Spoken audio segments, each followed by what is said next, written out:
On peut dire par exemple ce qu'on veut de la société américaine, elle est ni parfaite ni etc. Mais elle est capable en fait de produire des objets esthétiques, que ce soit des bandes dessinées, que ce soit des films, que ce soit des romans, etc. sur les pages les plus sombres de sa propre histoire. C'est le cas pour le Vietnam, qui a été un gros marqueur difficile pour les Américains. C'est le cas pour la conquête des droits civiques, etc., etc. Du coup, dire autrement, décaler le regard, se décentrer encore une fois, ben, en France on a du mal en fait à faire cette bascule-là, et du coup on produit très peu d'objets esthétiques, du coup dépolitisés, voilà, qu'est-ce que moi j'y mets en tant qu'artiste. Moi je suis pas une artiste, donc je veux dire je fais pas de film, je fais pas de peinture, je fais pas, mais il y a plein de gens qui peuvent faire ça. Ça peut donner à penser le monde, et ça aussi pour des enfants c'est très important, comment on va pouvoir penser le monde à partir d'autres objets. Je me rappelle avoir eu un choc esthétique à 12 ans à Florence lors d'une sortie scolaire. Botticelli, c'est resté toute ma vie, voilà, et je l'ai transmis à mes propres enfants en les emmenant à mon tour à Florence. Ça leur a pas du tout fait le même effet, mais c'est pas grave, ils ont pu penser le monde autrement à partir d'objets esthétiques, et je pense que ça c'est extrêmement important. On oublie souvent dans les programmes qui sont les nôtres, et on nous parle des neurosciences, etc. On oublie en fait que la part centrale dans l'éducation, elle passe par les humanités, elle passe du coup par la littérature, elle passe par les arts, elle passe par tous ces objets-là qui nous permettent de penser le monde en nous décentrant. Je pense à ceux qui nous regardent et qui doivent commencer à être un peu déçus qu'on soit à ce point d'accord. Il va falloir trouver quand même quelques motifs de dissensus. Alors là, Qui vont. Alors non mais je vous entendais, ça me faisait très plaisir votre référence à Botticelli et à Florence, parce que c'est une ville que j'aime beaucoup, je suis allé souvent, et Botticelli est un artiste que j'admire ô combien. Mais alors évidemment certains probablement pourraient s'imaginer que c'est plutôt les gens qui sont partie de ceux qui sont d'accord avec moi, qui vont se dire tiens, mais alors c'est la première fois que j'entends une femme voilée dire du bien d'un peintre qui représente des femmes voluptueuses comme ça. Alors c'est quand même tout à fait orthogonal par rapport à une représentation très iconoclaste faite de la religion musulmane. Alors bon, c'est bien, mais c'est vrai que moi je suis très heureux de vous entendre dire ça, mais je ne l'ai pas entendu souvent pour le coup.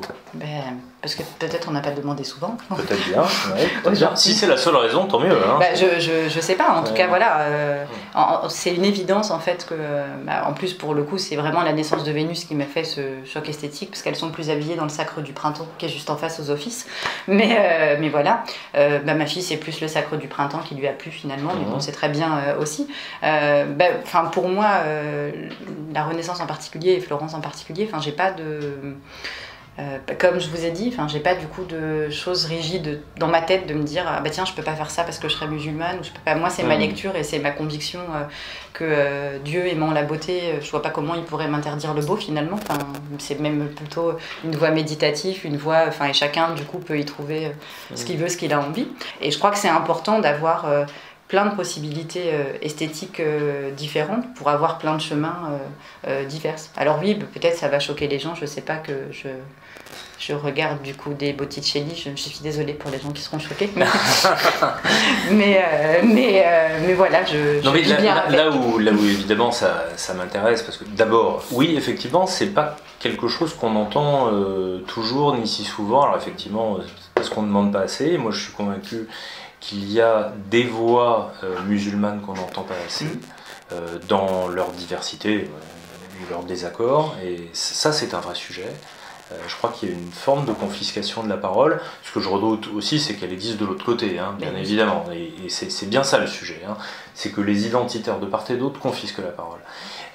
Et du côté musulman, je le redoute d'autant plus, ou je le regrette, que moi, pour les approches personnelles que j'ai des formes de culture et de rapport à l'art musulman, il se trouve que j'ai passé quelques mois de ma vie en Inde, et j'ai eu accès à sans doute l'une des plus belles formes d'expression culturelle, artistique, poétique et politique aussi de la religion, de la civilisation musulmane, en l'occurrence celle des Moghols, en Inde, qui est aujourd'hui d'ailleurs menacée par une autre forme de nationalisme identitaire, qui est le nationalisme hindou. On avait un niveau de développement au XVIIe siècle dans la vallée de l'Indus qui était tout à fait comparable à celui de l'Occident. typiquement. Et dans la période actuelle, celle que nous vivons, sous l'influence du wahhabisme, effectivement, le sentiment qui domine, c'est que on n'est pas du tout dans cette ouverture d'esprit et cette acceptation de la diversité et cette recherche de la culture. Mais pour moi, la boucle est un peu bouclée parce qu'on disait tout à l'heure, on n'entend pas les voix, mais parce qu'on ne veut pas les entendre. Je pense qu'à des moments, en fait, il y a un jeu politique, médiatique sûr, politique, je suis que de loin le monde politique, donc je ne sais pas, je ne suis pas dans les arcanes du pouvoir, donc je ne sais pas comment ça se passe pour de vrai. En tout cas, dans le jeu médiatique, il y a des postures et des positions, il faut, etc. Et donc, du coup, moi, si je prends mon propre exemple, je ne suis pas intéressante pour les journalistes de France 2, parce que finalement, je ne veux pas aller au clash, en fait. Ça ne m'intéresse pas. Et donc... Mais dès qu'on dit, moi, j'ai pas envie, en fait, d'être enfermée là-dedans. Encore une fois, moi, je ne suis pas imam, j'ai pas de... Je dis juste de mon petit niveau ce que moi je comprends du texte qu'est le mien. Je le partage avec des gens avec lesquels on n'est pas du tout d'accord sur la façon dont ils le comprennent et de la façon dont ils le vivent. Mais je dis des gens comme moi, ils existent en fait. Et il y en a plein ailleurs, mais sauf qu'on leur demande jamais leur avis. C'est-à-dire que quand on parle de l'islam, on fait des reportages sur l'islam, on va chercher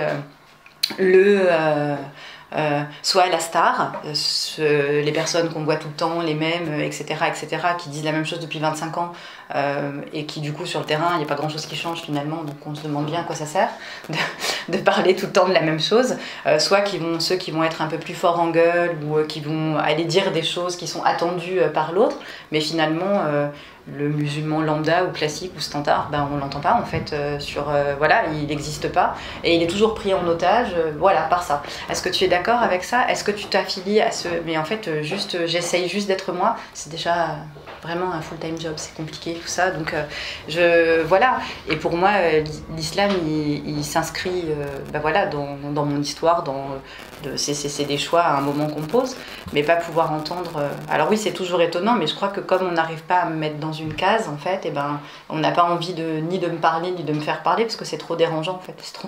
C'est trop perturbant, ça fait sauter les micros, tout ça, là, c'est trop compliqué, parce qu'il faudrait pouvoir me ranger dans un endroit... pour vous dire à quel point c'est compliqué, je me rappelle avoir eu une conversation à l'époque où M. Sarkozy n'était pas encore élu, et justement, c'était la veille...